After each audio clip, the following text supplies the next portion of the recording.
Alors, tout d'abord, je remercie le président de l'association du pavillon Jacques de Mans de nous recevoir le temps d'une conférence et le temps aussi d'une visite. Et maintenant, je vais m'intéresser aux conférenciers. Alors, M.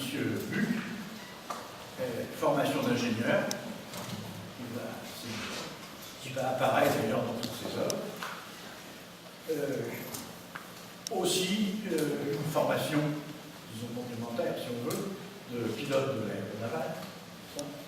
Et après deux professions qui ont pris chacune quelques années, il devient employé, ingénieur, dans une très grande société. Et dans cette grande société, que fait-il? Eh bien, il s'occupe des produits nouveaux, à la fois au point de vue recherche, au point de vue développement et même au point de vue commercial. C'est dire que certainement on a reconnu chez lui un esprit novateur qui va d'ailleurs s'épanouir plus tard, même ici. Donc, il commence sa retraite, il commence à faire un travail de débroussaillage du jeu de bois dans le parc du château. Et il construit, il construit une très grande maquette. Une maquette du château avec tout le réseau hydraulique. Ça suivra, le réseau hydraulique. Et ça a été construit dans le hameau du château, parc du château, et il fallait trouver un lieu pour héberger cette grande maquette, qui faisait quand même 7 ou 800 kg, on peut dire que c'était très énorme. Donc, il est arrivé dans le pavillon Jacques de Mans, qui à l'époque était, je peux dire, abandonné. Donc il a fallu d'une part, il est encore à plein vent, remettre les vitres, refaire des pavages, et le rendre à peu près visitable. Et en même temps, avec une dizaine de bénévoles, il a fait remettre, c'était aussi un technicien, il a remis les machines, c'est la turbine du découpage. Et puis, les choses avançant, les locaux étant à peu près visitables, donc vous avez reçu du public.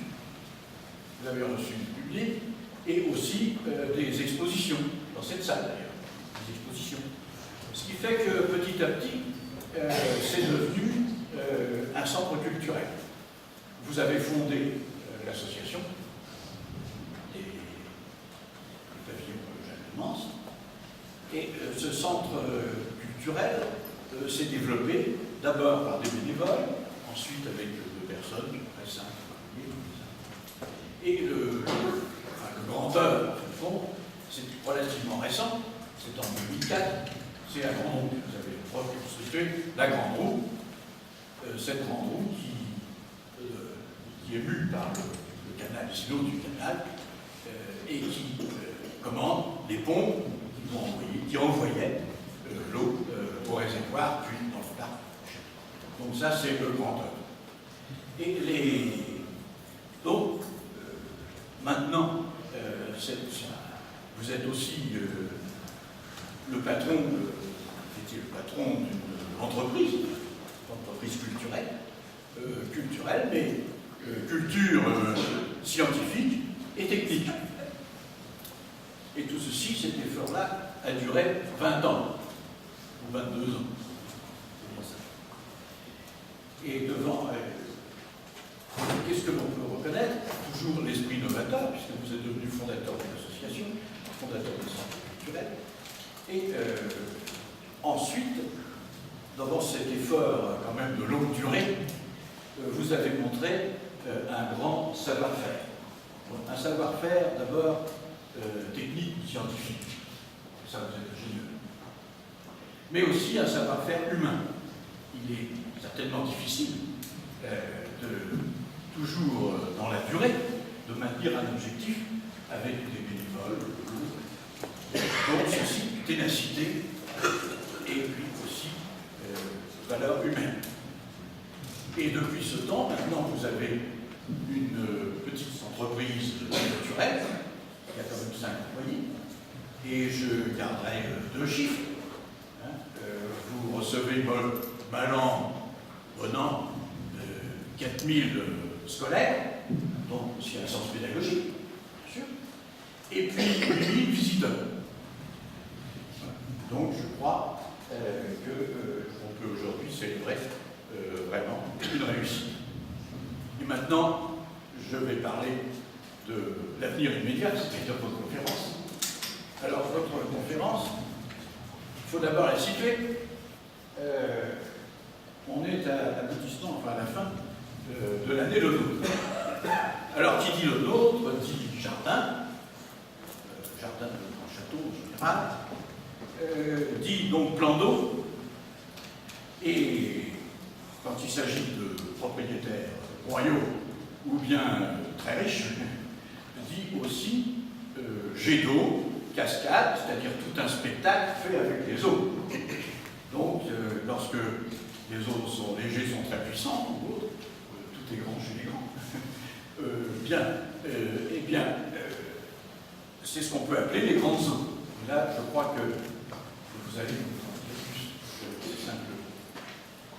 Donc, étant donné que vous étiez donc à Le Nôtre, les jardins Le Nôtre, et comme vous connaissez bien les réseaux économiques, depuis, je le rappelle, au moins depuis votre grande maquette, et puis ici, bien sûr, dans l'électronique, cette conjonction fait que tout logiquement, vous allez nous faire une conférence sur les grandes eaux dans les grandes...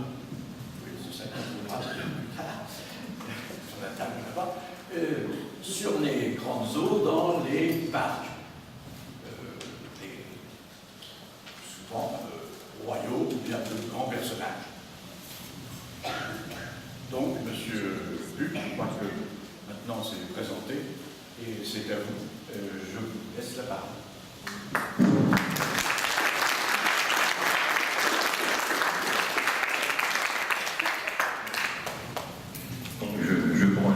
Parce que je n'ai pas la puissance vocale de Monsieur Lefrançois. Vous m'entendez bien au fond de la salle, hein? Bon, ça va. Dites, vous en savez des choses, hein? Qui vous a dit tout ça, hein? Bon.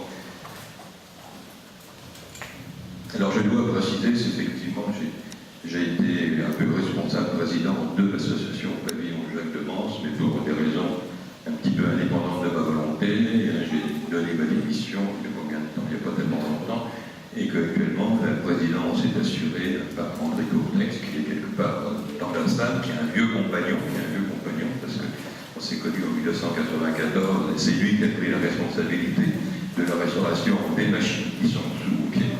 Et puis toute l'équipe, du pavillon de Mans, les anciens et les bénévoles, et puis maintenant, les salariés. Donc, j'ai passé mon temps à prendre ma retraite. Je suis un retraité du pavillon de Mans, mais je commence une nouvelle carrière dans d'autres domaines qui me prennent presque plus mon temps que le pavillon de Mans. Je dis ça parce que la question se moque toujours de moi, disant que maintenant je n'ai strictement rien à faire. Bon, alors je vais vous parler des grandes eaux dans les jardins de Le Nôtre. Je parlerai très peu de Le Nôtre, et comme disait M. Lefrançois, si je m'intéresse un peu à Le Nôtre, aux grandes eaux et aux jardins. Je n'en suis pas du tout spécialiste, je ne suis pas un paysagiste, donc je ne vous dirai pas, bien sûr, le point de vue, mettre mon grain de sel de jardinier amateur qui tond son gazon une fois de temps en temps. Mais ayant travaillé dans la recherche, donc de la recherche industrielle à la recherche historique, je me dis, il y a un pas qui est très facile à franchir. C'est exactement la même démarche et le même plaisir. Et une fois qu'on a mis le doigt dans l'engrenage de la recherche, eh bien, on s'y engloutit et ça vous prend un peu une partie de votre vie. Mais d'autre part, j'ai fait une courte carrière aussi dans les travaux publics et je suis passionné par ce qu'on appelle les grands chantiers, les grands chantiers parisiens. J'ai assisté à la société pour laquelle j'ai travaillé longtemps, ça s'appelle Saint-Gobain, qui avait son siège à la Défense, et j'ai pu assister avec un plaisir extrême à la construction de la Grande Arche de la Défense, qui est quand même, du point de vue travaux publics, quelque chose de plus gigantesque, de très, très, très intéressant. Bon, alors,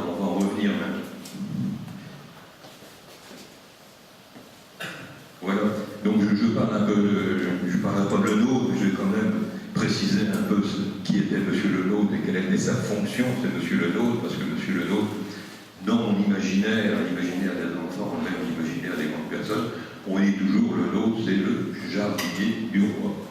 Et quand vous regardez des livres à la destination des enfants, bien sûr, on représente le roi Louis XIV et puis le nôtre qui, avec sa bêche, eh bien, fait une démonstration de bêchage devant son seigneur et maître. Alors, pour savoir exactement ce qu'est le nôtre, j'ai lu encore cette semaine quelque chose que je vous présente, c'est l'épitaphe qui figure sur la tombe d'André Lenôtre qui se trouve à l'église Saint-Roch à Paris. Alors, je vais lire le texte avec vous. Ici repose le corps, bien sûr, d'André Lenôtre, chevalier de l'ordre de Saint-Michel, qui commence comme ceci, qui a un ordre, je veux dire, honorifique, un des plus importants du temps de Louis XIV, contrôleur général des bâtiments de Sa Majesté, Arts et Manufactures de France. Alors pour lui, Lenôtre, c'était quelque chose de très important. Ça montrait qu'il faisait partie un peu de la maison du roi, donc il avait un rôle à jouer un peu dans la hiérarchie du gouvernement de Louis XIV. Et préposé à l'embellissement des jardins de Versailles et autres maisons royales. Après, il termine la force et l'étendue de son génie. Alors, pourquoi je dis je? Parce que ce qui est étonnant, c'est que cette épitaphe a été écrite par Lenôtre lui-même, soi-même. Donc c'est extraordinaire que Lenôtre, il voulait à tout prix soigner. On dit toujours que Lenôtre, c'est quelqu'un de très discret, de très humble et discret. Eh bien, malgré tout, il est très fier de ce qu'il a accompli. Et il a dit plutôt que l'on lise des bêtises sur moi, je vais écrire un peu ce que je suis. Donc, c'est un peu embêtant, vous voyez, c'est que d'une part, il parle de la force et l'étendue de son génie, donc il avait la conscience qu'il n'était pas n'importe qui. Et en même temps, il se met en place dans la hiérarchie, je veux dire, de Louis XIV, et il est préposé à l'embellissement des jardins de Versailles et des autres maisons royales. Mais il ne parle pas des autres jardins dans lesquels il a travaillé, c'est ça qui est assez étonnant. Alors l'épitaphe, je ne termine pas, enfin, il termine son épitaphe en disant il n'y a pas de concurrent. Quelque part dans le monde, il a de dire je suis seul et unique. Donc ce qui est important, c'est qu'il ne se présente pas comme un jardinier, c'est évident, c'est pas le petit jardinier qui travaille directement lui avec ses mains, donc c'est quand même quelqu'un qui a un poste extrêmement élevé dans l'organisation du royaume. Alors, puisqu'il parle de Versailles, il ne parle pas des autres jardins, mais bien d'autres ont parlé de ces autres jardins, et que le nôtre, bien sûr, on lui attribue, ne lisez pas ceci, simplement pour vous montrer, qu'on lui attribue un grand nombre de jardins. Donc il y a deux types de jardins. Il y a les jardins qui sont attribués à Lenôtre, et on en est sûr, et après il y a les jardins qui sont attribués à Lenôtre, mais on n'en est pas tellement sûr. Enfin, ce qui n'empêche que Lenôtre a travaillé dans une centaine de jardins. Quand on dit travailler, il a conçu le jardin, il a peut-être conseillé ceux qui concevaient le jardin, et puis d'autres, on ne sait pas trop ce qu'il a fait. Alors, parmi cette liste, j'ai quand même retenu, puisque nous sommes à Chantilly, donc on est dans l'Oise, donc j'ai appris, parce que grâce à la pression amicale de mes amis de la SCE, ça m'a obligé à creuser un petit peu le sujet. Donc j'ai découvert dans cette liste que dans l'Oise, il y avait 11 jardins attribués à Lenôtre. Alors parmi les jardins attribués à Lenôtre, on va les prendre Bourry dans l'Oise, c'est Bourry dans Vexin qui se trouve à l'ouest du département. Vous avez Bury qui se trouve du côté de Clermont-de-Loire, vous avez Le Fayette qui se trouve du côté de Compiègne, le Plessis-Chaman, c'est pas de 110, Liancourt à 30 km d'ici, 20 km, Magny-Viscard qui se trouve totalement au nord-est de l'Oise, Monchy-Lumière, qui se trouve pas trop loin de Compiègne, et puis vous avez Ognon, et vous avez Val, Chanceuse et Versigny. Alors, puisque nous sommes dans l'Oise, je vais m'arrêter un tout petit peu sur quelques jardins de nôtres dans l'Oise, et en particulier ceux qui sont proches d'ici. Alors, proches d'ici, vous allez me suivre, enfin, on va prendre un kayak, et on va remonter le cours de la Donnette. Donc la Donnette, c'est la rivière qui passe ici, et qui prend sa source à Nanteuil-le-Haudouin. Et sur votre chemin, vous passez par Val-Chanceuse, Mont-l'Évêque et Versigny. Alors le premier jardin, c'est Val-Chanceuse, Versigny. Ognon, j'ai oublié de mettre le jardin de Plessis-Chaman. Et on va jeter un petit coup d'œil maintenant un peu plus sur Valgenceuse, Versigny et Oignon. Mais il y a une grosse tache d'œuf en plein milieu à Mont-l'Évêque. Alors Mont-l'Évêque, c'est un petit village ou une ville, je ne sais pas comment. Il y a quelqu'un de Mont-l'Évêque qui est ici, donc je ne sais pas comment désigner un peu sa petite ville. C'est que Mont-l'Évêque est cher à notre cœur, parce que si nous avons pu reconstruire la machine du pavillon de Mons qui se trouve derrière ce mur, c'est grâce à l'époque à M. de Montalva, qui est le châtelain, maire, qui était à l'époque maire de Mont-l'Évêque, qui nous a fait cadeau de tout le bois nécessaire à la construction de cette roue. C'était un cadeau vraiment inappréciable, hein, et sans lui, certainement, on n'aurait jamais reconstruit ce que nous avons fait de cette fameuse machine. Donc merci, M. de Montalva. Alors je vous recommande, hein, si au mois de septembre, pour la journée du patrimoine, si vous pouvez remonter le cours de la navette, parce que d'une part, à Valgenceuse, le jardin est ouvert, à Versigny, le jardin est ouvert, à Mont-l'Évêque, je crois que c'est toujours comme ça que le jardin est ouvert en permanence, même si à Mont-l'Évêque, le jardin, bien sûr, est un petit peu abandonné. Et c'est quand même une magnifique promenade. Alors voilà Oignon. Oignon, on ne visite pas. Oignon, donc c'est pas loin de Senlis. Il y avait un château, le château a disparu, il n'a pas résisté à la guerre de 1940, parce qu'il a beaucoup souffert pour la guerre de 1940. Le propriétaire l'a démoli, le propriétaire, je suppose que c'est tout pour le même, il appartient à la famille Séguière, donc le baron Séguière. Et une chose remarquable, vous voyez, sur près d'Oignon, vous avez un gigantesque bassin ici. Quand je dis gigantesque, c'est-à-dire qu'en dehors de la période en pleine nature, ce bassin il fait quand même plus de 300 mètres de long sur 60 mètres de large. Donc c'est un des vestiges justement du fameux jardin de le nôtre. Alors Valgenceuse, vous sortez de Senlis juste avant de franchir le pont qui permet d'aller de l'autre côté de l'autoroute, et Valgenceuse, qui appartient à la famille Alliot, hein, qui ouvre ses portes régulièrement, et ça vaut le coup d'aller jeter un coup d'œil. Et vous retrouvez aussi, vous voyez, sur cette vue aérienne, un peu une espèce de bassin, qui est un bassin aussi, qui rappelle un peu le style de le nôtre, qui aime bien avoir des grands bassins, et ce bassin est parallèle à la navette. Donc vous avez une vue du château.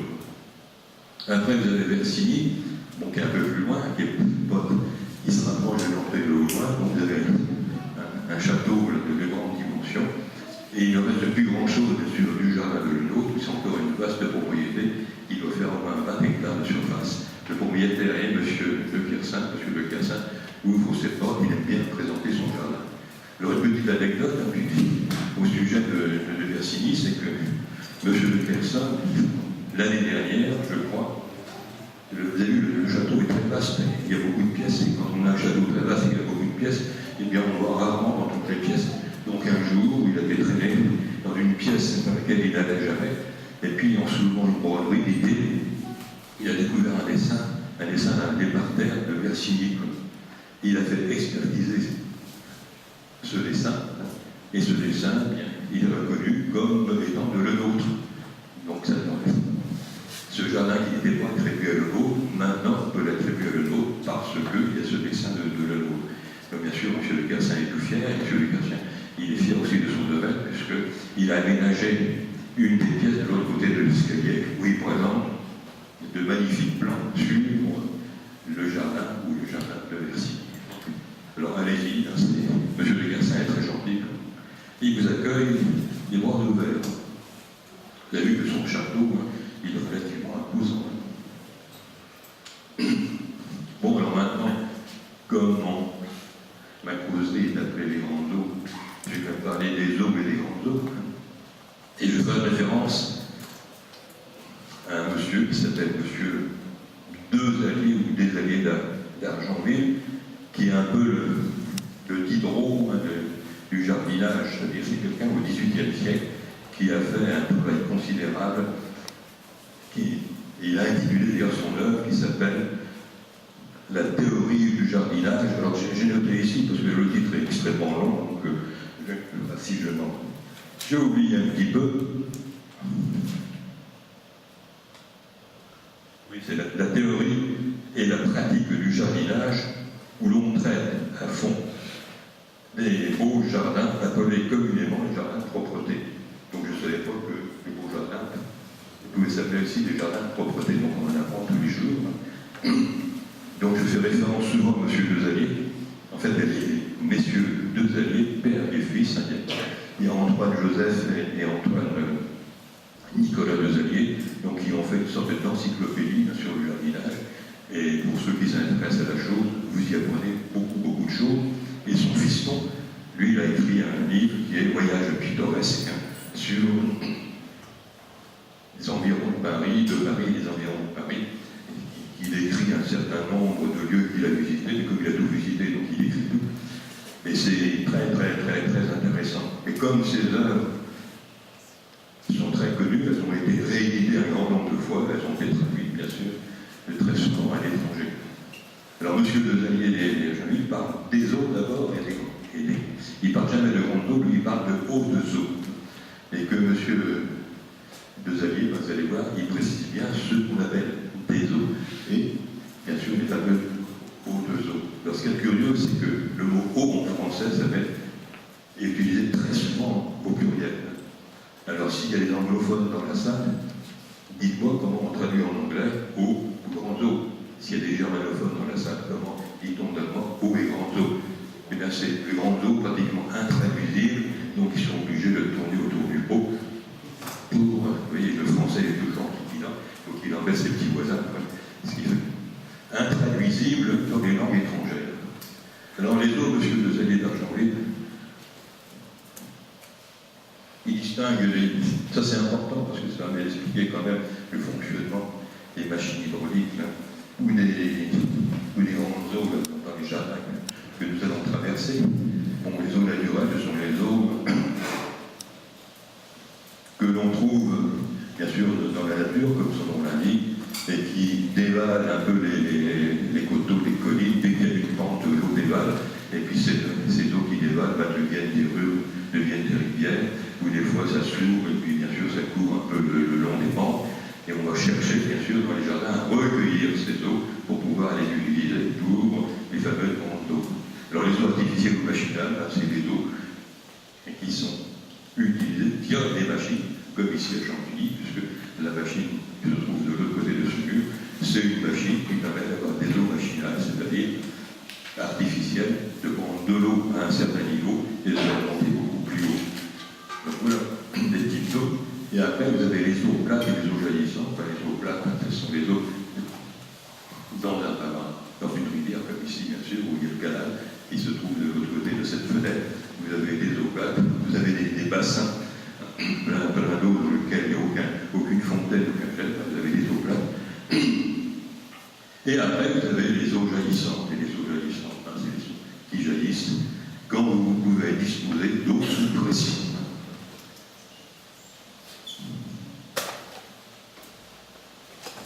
Alors les grandes eaux, si vous cherchez dans le Larousse, vous trouvez une définition des grandes eaux, mais qui est relativement vague, et que voici la définition personnelle des grandes eaux, après avoir étudié donc, les fameux grands jardins dans lesquels il y a des grandes eaux.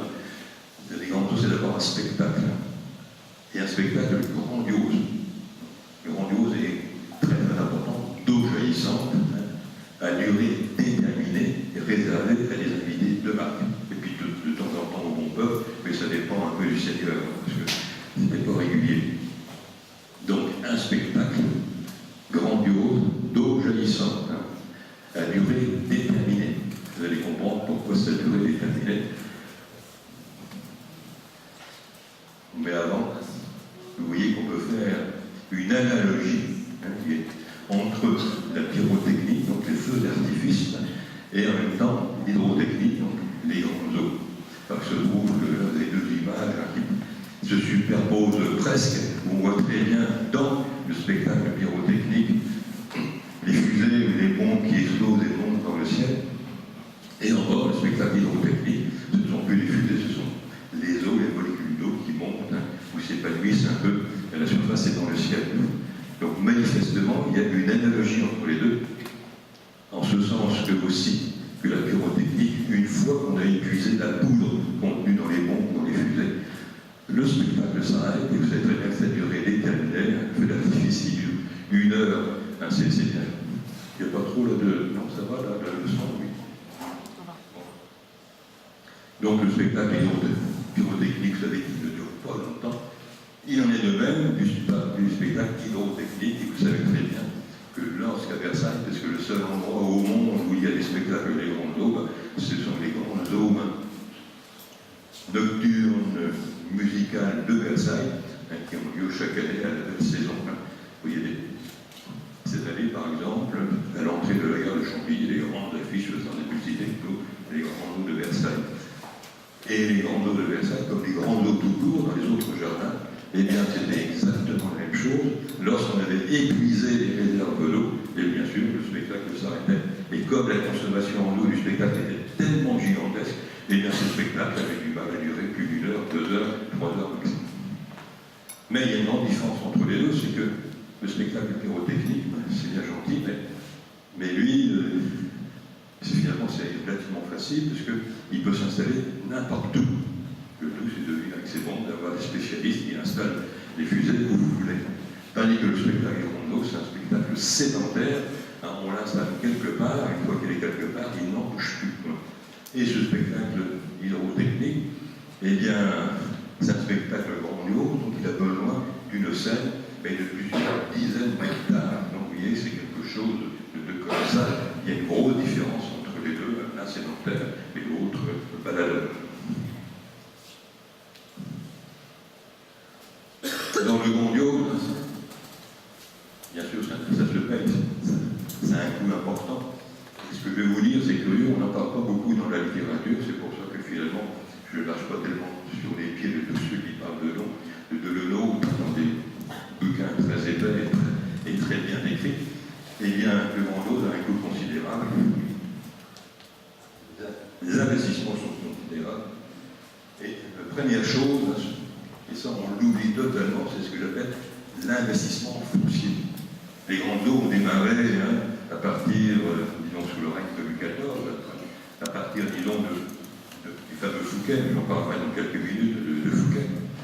Et à l'époque, les seigneurs, puissants ou misérables, eh bien, finalement, leur domaine était des petits domaines. Je prends l'exemple de Chantilly, lorsque le prince de Condé est revenu à Chantilly vers les années 60-61, eh bien, il a hérité, il a retrouvé son domaine. Son domaine, qu'est-ce que c'était? Eh bien, c'était le château. J'ai mis un triangle parce que les fondations de son château ont une forme à peu près triangulaire. Et puis, tout autour, vous avez un jardin avec un enclos. Donc, au mieux, ça devait faire quelques hectares, pas plus. Donc, c'était un terrain très étroit. De la même manière à Versailles, en 1662, lorsque Louis XIV commence à penser un petit peu il a hérité du château qui avait été transformé déjà par Louis XIII, et bien oui, son domaine est extrêmement réduit. Donc aussi quelques hectares. Donc la première chose que doit faire un seigneur, quel que soit son rang, ici vous avez le roi, vous avez le cousin du roi, et bien c'est d'acquérir tous les terrains possibles qui se trouvent autour de son domaine. Et l'acquisition, quelque chose de difficile. Pourquoi? Parce que le terrain est très morcelé. À Chantilly, on connaît par le menu un peu toutes les acquisitions menées par le prince de Condé. Elles sont écrites dans un ouvrage de Gustave Macron. Et ça demandait 15 à 20 ans pour que le prince de Condé puisse avoir suffisamment de place pour construire son jardin. Donc l'investissement foncier était quelque chose qui retardait les travaux, qui était long et considérable. Deuxième investissement, c'est que c'est bien d'avoir un terrain. Mais ces terrains, lorsque le seigneur a construit son château fort à une certaine époque, qu'il a transformé en résidence un peu plus tard, eh bien, il avait construit son château là où il pouvait assurer un peu la défense de son territoire, de son domaine et du village aux alentours. Et lorsqu'on veut construire un jardin, comme ce jardin avait une taille considérable, on est obligé de le reprendre en totalité et puis d'investir dans un début de travaux publics, c'est-à-dire d'abord de nivellement, il faut faire venir les géomètres pour établir des plans. Et comme les surfaces sont considérables, vous voyez déjà de faire le nivellement avec les moyens du bord à l'époque, c'était du travail.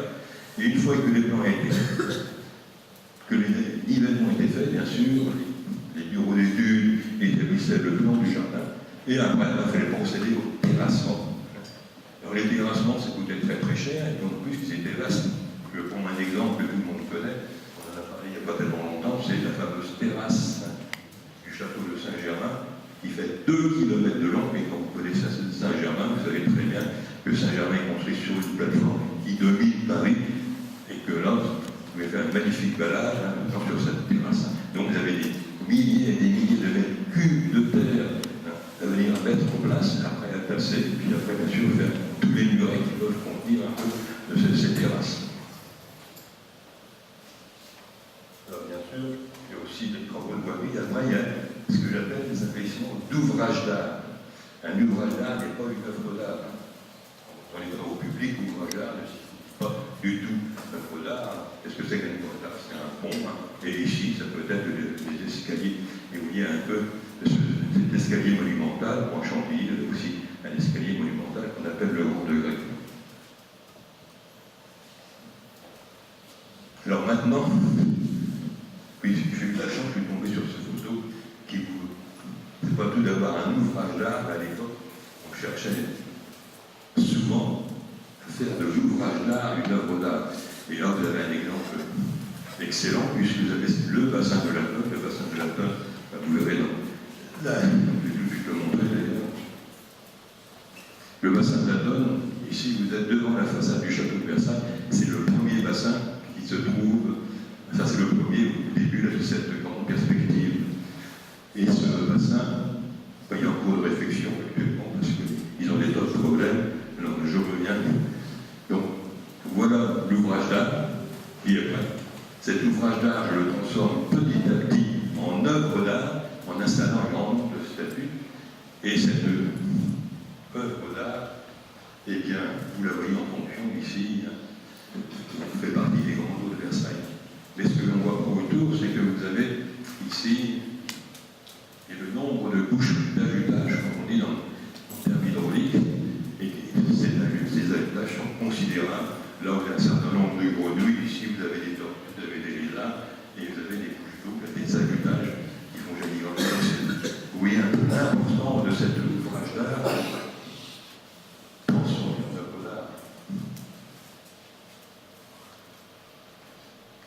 Alors je dis que l'investissement est considérable, tout coûte très cher. Alors sachez qu'actuellement, le bassin de la Tonne est en réflexion parce que le poids du bassin est tel qu'il y a eu une espèce d'affaissement. Le bassin de la Tonne que vous avez vu, totalement démonté, ils sont en train de tout reprendre. Et sachez que le coût simplement de la restauration de ce bassin de la Tonne, c'est 8 millions d'euros. La Gacan n'est peut-être pas encore dépensé autant d'argent, je dis, à Chantilly, uniquement pour le bassin de la Tonne. Investissement hydraulique, qui est pratiquement un des investissements les plus considérables. À Versailles, on dit que sur le budget total du château de Versailles, 30% du budget a été consacré à l'hydraulique. Donc, qu'est-ce que c'est que l'hydraulique? L'hydraulique de manière à pouvoir ramasser de l'eau et la rassembler, et après la diffuser vers les jeux d'eau. Eh bien, l'eau, il faut quand même la rassembler, vous avez besoin de canalisation, vous avez besoin d'aqueduc, vous avez besoin aussi, après il y a la construction des canaux, après il y a la construction des machines. Là, je n'ai pas mis la machine de Chantilly, j'ai mis les machines hydrauliques, qui sont des machines qui fonctionnent comme celles du Pays-de-France. Bon, la seule chose, c'est qu'au lieu que ce soit sur l'eau qui fait pomper l'eau, bien sûr, là, ce sont des moulins à vent. Et après, vous avez les réservoirs. Alors, les réservoirs, il y a un réservoir Chantilly, mais c'est un des plus petits réservoirs existants. Ici, vous avez des réservoirs en plein air, vous voyez un peu la taille du réservoir, et ici, des réservoirs souterrains qui se trouvent juste sous la terrasse qui est devant le château de Versailles. Quand vous allez à Versailles, la première chose que vous faites, si vous allez dans le jardin, vous passez par la terrasse, sachez que sous vos pieds, vous avez ce gigantesque réservoir. Donc il y a un peu l'importance de tout ce qu'il faut faire si l'on veut faire jaillir des eaux. Et puis après, vous avez des kilomètres de tuyauterie. On dit qu'à Versailles, vous avez 35 km de tuyauterie en fonte comme celle-ci. Et là, incrustée, vous avez des tuyauteries qui se trouvent sous le bassin de la Tonne. Le bassin de la Tonne, vous l'avez vu, le bassin lui-même fait 30 mètres de diamètre, le bassin d'où jaillit l'eau fait à peu près 15 mètres de diamètre, et en dessous, invisible, vous avez tout, bien sûr, le réseau de tuyauterie qui permet de faire sortir l'eau par les 70 bouches. Et que ce tuyau, par exemple, fait 500 mm, 50 cm de diamètre. Donc il y a un peu l'araignée souterraine qui se trouve sous le bassin. Quand vous regardez l'eau jaillir, vous ne vous rendez pas compte que derrière, il y a une espèce de machinerie. Et ceci pèse tellement lourd, bien sûr, que ceci a provoqué un affaissement du sol et que tout est démonté pour renforcer le sol, pour éviter que, bien sûr, le bassin de la Tonne, lui, s'enfonce tout doucement, tout doucement, tout doucement. Alors, quels sont les maîtres d'ouvrage? Parce que je viens de vous dire que ça coûtait très cher, très cher, très cher. Donc, bien sûr, les seuls personnages capables de se payer des condos, eh ben, c'était des gens très fortunés d'abord. Et comme ces grands eaux, c'était des spectacles, ces spectacles étaient destinés à des clients de marque, à des invités de marque, eh bien, seuls ceux qui avaient un certain rang pouvaient se permettre cette clientèle. Alors, bien sûr, vous ne serez pas étonné que ces maîtres d'ouvrage, ces commanditaires, eh bien, sont peu nombreux. Bien sûr, il y a le roi, le frère du roi, le fils du roi, le cousin du roi et des grands serviteurs. Alors, on va aller un peu plus dans le détail. Quand je parle dans le roi bien sûr, c'est Louis XIV, qui lui a œuvré à Versailles, m'a dit je pourrais rajouter le Trianon, parce que souvent on distingue le Versailles et le Trianon. Monsieur le frère du roi, Luc d'Orléans, à Saint-Cloud. Condé, donc le cousin du roi, Fouquet, donc un des serviteurs du roi, Colbert, Servien. Alors Servien, personne ne le connaît, mais il est très important parce qu'il avait à peu près le même rang que Fouquet. C'était un surintendant des finances, et lui, il a commencé à œuvrer en même temps que Fouquet. Alors, je crois qu'il a 42 ans, ici, ce n'est pas Servien, c'est Colbert, parce que Servien, quand j'ai pris mon repère ici, lui, il était mort, et une fois, tout le monde le connaît, et puis c'est Meudon. Alors, j'ai mis ici les âges. Alors, les âges par rapport à une référence. Alors, je prends comme référence 1661, qui est un peu, je vais dire, la date de Charrière. 1661, c'est la disgrâce de Fouquet. Et puis, en même temps, c'est l'année de gloire de l'autre qui a eu à fouiller les commandes. Alors, il faut savoir qu'en 1661, le roi était quand même un petit chelot, il n'avait que 23 ans. Et c'est à partir de cette date qu'il va commencer à s'intéresser violemment à Versailles. Le monsieur, le frère du roi, bien sûr, il est plus jeune que le roi, il a 21 ans. Condé, lui, il a déjà 40 ans, Fouquet a 46 ans, Colbert a 42 ans, et Louvois aussi, Saint-Digenot, il a que 20 ans.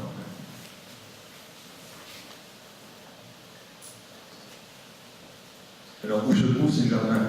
Bien sûr, ces jardins se trouvent dans la banlieue parisienne, à l'exception, bien sûr, de Chantilly, et à l'exception de Vaux-le-Vicomte. Donc, dans la banlieue parisienne, ce sont les points rouges ici, et vous avez une échelle sur le côté qui vous donne un peu l'altitude de ce petit morceau d'Île-de-France. Et tous ces jardins sont situés rive gauche. Alors, vous avez Marly, se trouve en haut, vous avez Versailles ici, vous avez Saint-Cloud, Meudon et Sceaux. Et vous voyez très bien, comme vous avez le relief représenté sur cette carte, que tout ce qui est blanc, enfin très clair ici, ce sont les points les plus élevés. Et puis, dès que ça change de couleur, bien sûr, ça change d'altitude. Alors, juste une petite remarque, je reviendrai tout à l'heure, c'est que Versailles se trouve dans une sorte de creux ici, de deux vallons, pensant à un vallon, entre deux chaînes de collines, ce ne sont pas des Alpes. Et que les autres aussi, jardins, vous voyez, sont situés un petit peu sur les hauteurs. Alors c'est important de voir que tous ces jardins sont en élévation. Alors maintenant que je situe ces jardins par rapport au réseau hydraulique de la région parisienne, et vous voyez que tous ces jardins sont complètement en dehors du champ d'action des rivières, étant donné qu'ils sont en hauteur, bien sûr, ils sont relativement éloignés des rues et des rivières, et en plus de la Seine, sauf une exception. Alors, vous voyez un peu tout de suite la spécificité de Chantilly, puisque Chantilly, on le voit, est traversé par la Levette, qui se trouve à vos pieds ici. Donc, vous voyez, tous les jardins à rive gauche se trouvent en hauteur, et éloignés des rivières et des rues, alors que Chantilly se trouve, lui, au contraire, par une rivière. Alors maintenant, je vais vous inviter à un peu de randonnée, parce que vous avez peut-être envie de prendre une voiture ou de prendre le vélo, parce que le plus souvent, on peut avoir accès à ces lieux par le métro. Eh bien, je vais commencer par Rouleau-Vicomte, qui est ce que j'appelle le jardin moderne. Pourquoi le jardin moderne? Parce que c'était la première œuvre grandiose, signé le nôtre, et bien sûr, tout ceci avec comme maître d'ouvrage Fouquet. Alors Fouquet, c'est pas la peine de raconter son histoire, on sait que le 17 août 1661, il a reçu le roi, et puis que quelques semaines après, le roi donnait l'ordre de l'arrêter. En demandant au chevalier d'Artagnan, bien sûr, de l'emprisonner du côté de Nantes. Alors, contrairement à la légende, ce n'est pas parce que le roi a été vexé de voir que Fouquet avait fait une fête magnifique. Le sort de Fouquet était déjà. Le roi avait déjà sa petite idée. C'était peut-être l'étincelle qui a déclenché cette arrestation assez rapide. Alors, ici, ce qui est étonnant dans Fouquet, c'est que c'est le seul jardin qui a été fait rapidement, c'est-à-dire en quelques années, alors que les autres traînaient. Versailles, ça durait presque 50 ans. Donc en quelques années, et Fouquet, qui avait bien sûr les moyens, lui reprocher d'ailleurs, eh bien, a acheté le terrain, a fait table rase du château, et tout cet espace ici, il a totalement transformé.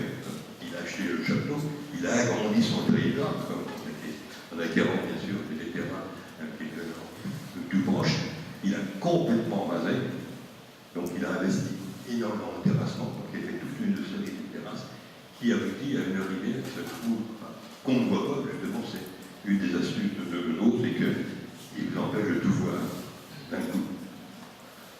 Alors pour moi, c'était le modèle, parce que c'est une sorte un peu d'archétype du jardin à la française, comme je dis dans mon texte, on pourrait écrire un ouvrage sur le nôtre, disant le nôtre pour les nuls. Et bien pour les nuls, le jardin à la française, qu'est-ce que c'est? C'est d'abord un jardin d'assez grande dimension, avec un axe qui est un axe un peu de symétrie. Pas tout à fait un axe de symétrie, parce que si vous regardez, vous voyez qu'il y a une petite différence d'un rapport à l'autre de cet axe. En même temps,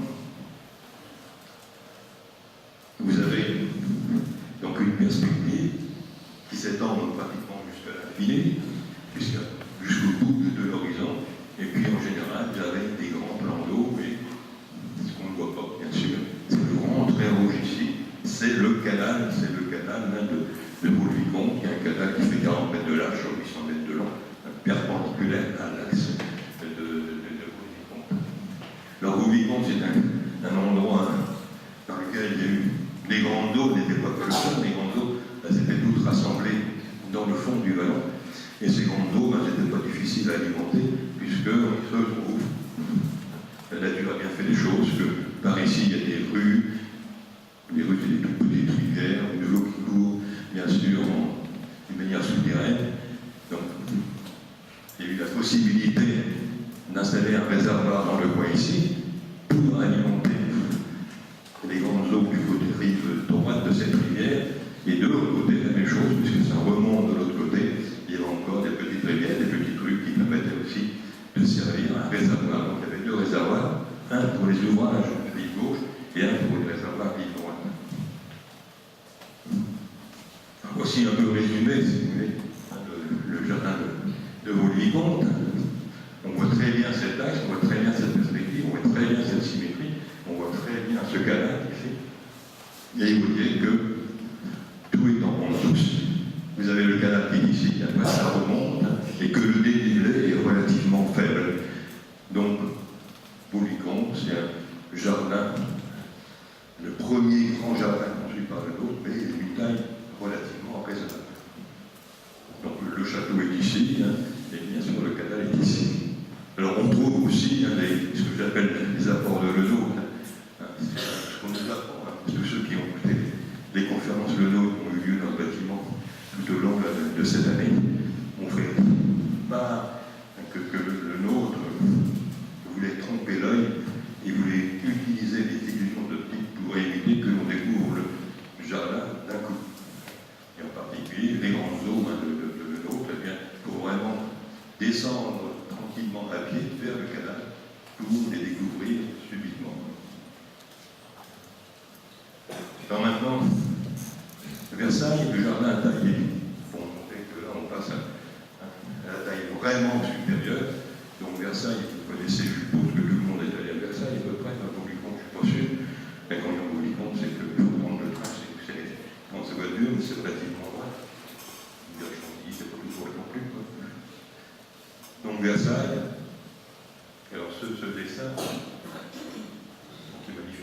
illustre très bien ce que je disais tout à l'heure, c'est qu'avant de faire le jardin, et avant, bien sûr, d'installer faire l'investissement hydraulique, il y a un énorme travail de travaux publics, de voirie. Vous voyez les travaux de voirie ici. Et puis vous voyez très bien qu'il y a une ébauche du Grand Canal et que tout près du château, eh bien, il n'y a pas grand-chose de fait. On voit apparaître quelques parterres et encore. Et l'inconvénient de Versailles, bien sûr, ici, ça donne l'impression qu'on se trouve dans les Alpes avec des chaînes de montagnes de chaque côté. Il ne faut pas exagérer, ce sont quand même des collines qui dominent, bien sûr, cette espèce de vallon. Et vous voyez très bien que ce vallon, déjà, à vue d'œil, il est beaucoup plus large que celui, bien sûr, de Roulle-Vicomte. Et que l'inconvénient de Versailles, c'est qu'il n'y a pas une goutte d'eau à Versailles. Et que Versailles se trouve au sommet d'une colline. S'il y a un peu d'eau, on appelle les étangs claniques, qui se trouve juste ici, là, sur la droite de ces dessins, l'étang clanique, sa capacité est tellement faible qu'il a fallu rapidement, bien sûr, remplacer par de gigantesques travaux pour faire venir l'eau de l'autre côté de ces collines là-bas, où il y a eu des kilomètres de rigoles, d'aqueducs et de tuyaux mis en place pour faire arriver quelques milliers de mètres cubes d'eau pour servir, bien sûr, les jeux d'eau. Alors maintenant, là où je crois, parce que je suis incapable de vous dire, ça ne sert à rien de donner des précisions en donnant des dates, parce que les chantiers sont tellement évolués